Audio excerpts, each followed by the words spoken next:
Firstly, Fliss, I have to ask your reaction to Rebekah's news. She's not well. She's gone to New Zealand and vows to fight it. Your reaction to the news, yeah. Obviously devastated. All of us were devastated to hear Stotty's news, but inspired by her attitude towards it. You know, she's incredibly positive, incredibly brave. She knows that we're all behind her. We miss her a lot. She's obviously was a huge character here. Obviously, we send her all our best wishes. But yeah, we're just inspired by her bravery. Really, I think what she's shown, and watching her interview, like I said, it's inspirational really with what she's going through and how positive she's being. So yeah, we wish her all the best. We miss her a lot, but yeah, she's just an inspiration to us all. And it probably didn't surprise you, that attitude. That's her on the pitch, isn't it? Yeah, definitely. I think that's her on the pitch, and as a person, she's bubbly, energetic. She's a great person to have around. Funny. She's, like I said, she's a huge character. Yeah, and you can really tell that she's not about, but yeah, it's not a surprise that she's positive and strong and ready for the battle. Juliet's asked me from BBC South East if you could just sort of look at the camera and send a message to her, really, to Rebekah from you and your teammates. Yeah, so hi Stotty. Obviously, we miss having you around so much. We're wishing you all the best. We're sending you all our love and best wishes. We know that you're strong enough to fight it, and we're behind you all the way. So missing you loads. Fliss, to your own health, of course, you were very unlucky and got COVID, and it's been quite a fight back. Tell us how bad it was for you and how you are now. Well, I think in comparison to what Stotty's going through, it's actually very minor. But yeah, I was ill for a sort of 48 hours. I think I probably had the worst symptoms of it. And I think coming back to the pitch, you could tell that I'd been out for a while and obviously hadn't been well. But I think it's the same with everyone that's had COVID. Probably it just is a bit of a slow return to play. You're careful. There's obviously strict guidelines we have to follow when we come back to training. But yeah, I would say I'm sort of getting there now. I'm been medically cleared, so I can be back in the squad now, which is good. But yeah, I'd say probably still just sort of finding my feet again in training and stuff now. Was it weird to deal with, because it is quite a newish thing, really, isn't it, for society to know how to cope with it, how to deal with it, and what the recovery times might be? Yeah, I think probably the being inside for the 10 days is difficult for anyone that has it. Being confined to your house is a strange experience, but at the same time, I think there's a lot of people that have obviously suffered more than I have. So, obviously I'm fortunate to get it, but fortunate that I didn't really struggle too much with it. And then, yeah, coming back on the pitch, it's felt a bit different. You feel a lot more tired, a bit more fatigued. Perhaps recovery times are a little bit longer, but like I said, I was fortunate really that I'm back at work now and just able to do my job. And your recovery was helped by your teammates playing so well. 2 huge wins against Chelsea and West Ham. It's really taken the side 7th, and with a real chance of what you've dreamed of, and you and I spoke of at the start of the season, that mid-table finish, or possibly even better. Yeah, I think obviously those 2 fantastic performances came on the back of 2 probably subpar ones. Yeah, but I think it was almost like a bit of a wake-up call. I think the loss to Bristol sort of made us realise, we've put ourselves in a quite a bad position here, and we need to sort of get our act together, all of us on the training pitch. And yeah, I think the performance at Chelsea, I said, was probably one of the best performances I've seen since I've been at Brighton. And I think actually that performance, and then going into West Ham, was our first back-to-back, I think, win in the WSL since we've been in it, I believe. So yeah, I think those 2 performances put together, I'd say probably West Ham was a bit more of an ugly one, but ultimately we got the 3 points, and those 6 points have actually boosted us massively. I know teams have got games in hand, but we feel a lot happier now with the amount of points we've got on the board. And part of the results are inspired by the arrival of a new fullback, Emma Coifisto. So competition for you. She's played very well, 2 wins. But I imagine you would welcome that as a team player, to see such competition in the squad now. Yeah, without a doubt. I think, it's brilliant all over the pitch. We've probably got 2 players for every position now.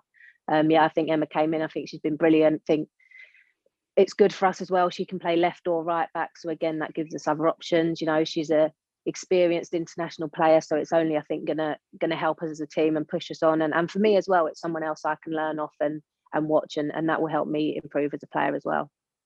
And what about Spurs this weekend? Because they're one of those sides, aren't they, that if you can beat the likes of them. It keeps you mid-table. It gives a bigger gap to them, and it really establishes you in that middle section at worst.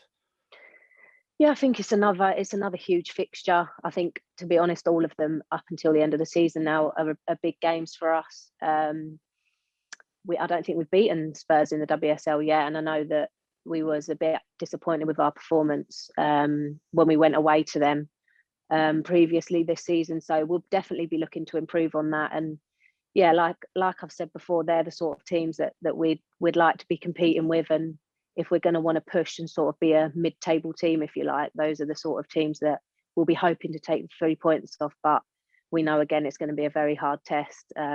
We know they're a good team, so we're definitely going to have to be at it like we were in the last two. Finally, for me, 3 in a row would be pinching yourself, wouldn't it? Yeah, maybe. I think it's not impossible, but we are, like I've said, we're going to have to be absolutely at the top of our game if we want to get anything when Spurs come to Crawley. Good luck. Thank you. Thanks, Tim. Thank you. Cheers. Thank you. Dan, do you want to go next? Yeah, thanks. Cozy in here this afternoon. Not that many of us. Hiya, Fliss. Hope you're well. Hiya. That you're over the COVID issue that you had. Just touching on Tim's point, really, about Emma's arrival. It feels like Albion are very strong in the left-back position now. Is it the strongest part of the pitch? Oh, I don't know about that. I think we're quite fortunate now that we've got, like I've said, we've got probably two good players in every position. I think we like to take pride in being a team that's hard to beat and trying not to concede too many goals. I think the clean sheet against West Ham says that, but I don't think that's down to sort of the back five necessarily. I think that starts at the top of the pitch. You know, we've got quick, aggressive forwards that like to initiate our press, and we've got midfielders that will run all day for us. So I think, to be honest with you, I don't know if you could really single out an area of the pitch that is the strongest. And I think our best performances have come when we've actually been brilliant all over the pitch. I don't think we can, as a team, we can't really afford to carry anyone. So yeah, I don't know if I could single out an area of the pitch that's the strongest. And obviously during the international break, Emma and Nora have secured their places at UEFA Women's Euro 2022. Presumably they've come back in the squad and just added to the feel-good factor even more. Yeah, they were delighted, and we were all really pleased for them. I think it was another last-minute goal, which made it a little bit more special for them as well. But yeah, I think it's brilliant. We've got, I think when you look at the squad that was here when we first came into the WSL to the strength that we've got now, international players going to the Euros and playing for their country at the Euros, I think is brilliant. And for those of us that have been there throughout the whole journey, like I've said already, it really pushes us on to be better. And these are the sort of players that we want to attract at the club. We want the better players, and we want, players with sort of that winning mentality. So yeah, we were over the moon for them. And just finally, obviously, so much media attention on the Chelsea result, but I suppose the West Ham result, for very different reasons, is every bit as important. Obviously, we know that you've performed so well against the top sides, but was that result a little bit of a monkey off your back, and does it kind of set you up a little bit better for Spurs this weekend, playing another side, who are in relatively poor form? Yeah, to be honest, before the West Ham game, we sort of said, let's not let all our hard work at Chelsea go to waste, because if we'd have then lost to West Ham, who are sort of in and around us in the table, it would have sort of levelled it out and actually would have made the brilliant result at Chelsea almost a little bit redundant. So yeah, I think, like you say, that was probably almost more important, because those are the games, no one expected us to beat Chelsea, but West Ham were below us in the table, and those are the games that for us, we want to go and get 3 points. So yeah, I think it was really important that we took the momentum from the Chelsea game. And I think previously we've struggled with consistency. So actually to keep those levels high and to get 3 points on the back of the 3 against Chelsea was really important. Thanks, Fliss. That's brilliant, and best of luck for Sunday. Thank you. Cheers. Thank you very much. Thank you. And Adam. Hello, Fliss. How are you? Hiya. Yeah, not bad. Thank you. Yourself? Yeah, good. Thank you. I know you touched on it earlier. You touched on the wins against West Ham and Chelsea, but do you think maybe the break came at the wrong time for you and the squad, because you've obviously built up all that momentum with the 2 good results, and then you've got to wait another month for your next game? Yeah, I think you could. I think you could probably say that about any international break. Anyone that's sort of come off the back of good performances. But I think actually it was quite a nice time for us to reset. I think prior to those two games, we'd had a limited squad because we'd had various players out. So the squad had been stretched. Players had to play out of position. Players loading would had to be more because we had less numbers. So actually, I think it was an opportunity for us to sort of reset. I don't know whether it would be have a rest, but perhaps, not have the pressure of having to go out on the Sunday and get the 3 points. It sort of allowed us to maybe even work a little bit harder. And like we said, the girls that have gone away have been successful. So, it's a really positive feel in the camp now. And, nothing's really changed. I think even though we've had that time, I think the intensity of training and the attitude in training has just been exactly the same. So, but I suppose we'll see on Sunday. I think if we perform well, we win, then we'll say the break came at the right time. But if we don't, then perhaps, it might be that the break came at the worst time. Yeah, and I guess obviously building into this one, has it been in training? Has the confidence been at an all-time high? Obviously, off the back of those results, heading into this one against Tottenham now.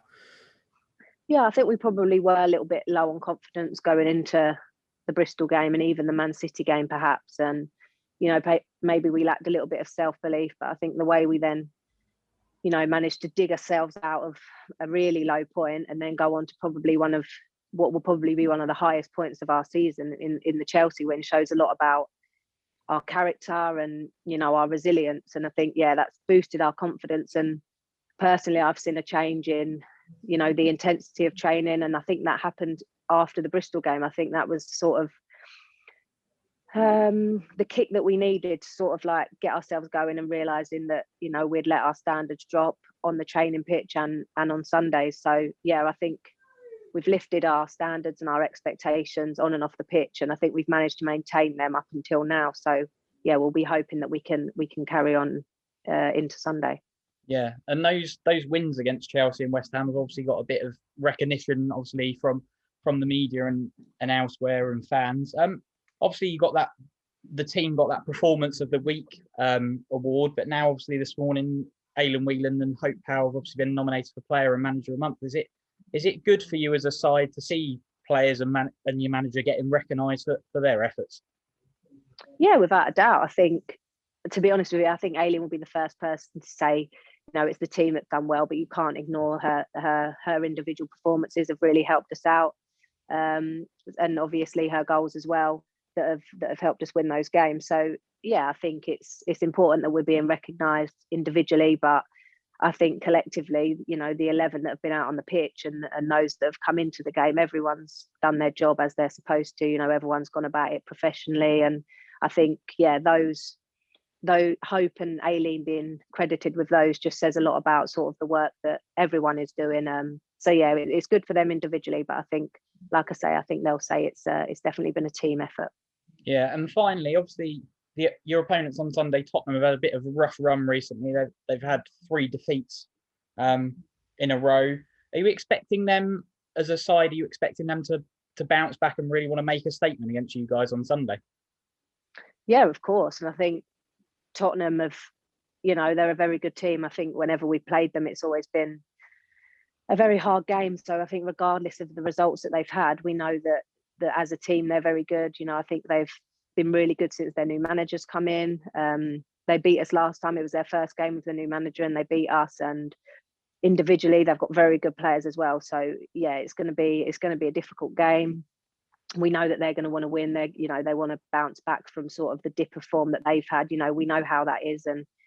And we'll be prepared for it. But again, like I've already said, we know that we're going to have to be at our absolute best if we want to get anything from the game.